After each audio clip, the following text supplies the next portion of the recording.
ஜெர்மனியின் நியூரம்பர்க் விமான நிலையத்தில் தரையிறங்கிய பயணி ஒருவருக்கு தொற்று நோய் இருக்குமோ என்ற அச்சம் ஏற்பட்டது.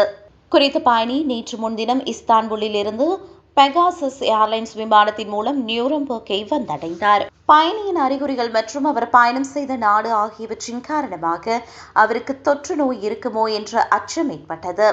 விமானம் தரையிறங்கிய பிறகு நியூரம்பர்க் சுகாதார அதிகாரிகள் அவரை உடனடியாக பரிசோதித்தனர். இதனையடுத்து அவருக்கு தொற்று நோய்க்கான எந்த அறிகுறிகளும் இல்லை என மருத்துவர்கள் தெரிவித்தனர்.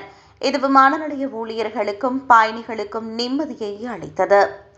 இந்த கவலை எழுவதற்கு முன்னரே அதே விமானத்தில் வந்த 200 பயணிகளில் பெரும்பாலானோர் விமானத்தை விட்டு வெளியேறிவிட்டனர்.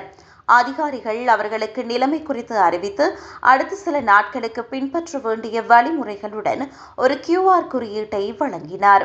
அத்துடன் பாதுகாப்பு கருதி குறித்த நபருக்கு அருகில் அமர்ந்திருந்த பயணிகள் பதிவு செய்யப்பட்டனர். மேலும் அந்த பயணி மேலதிக பரிசோதனைகளுக்காக மருத்துவமனைக்கு அழைத்துச் செல்லப்பட்டார்.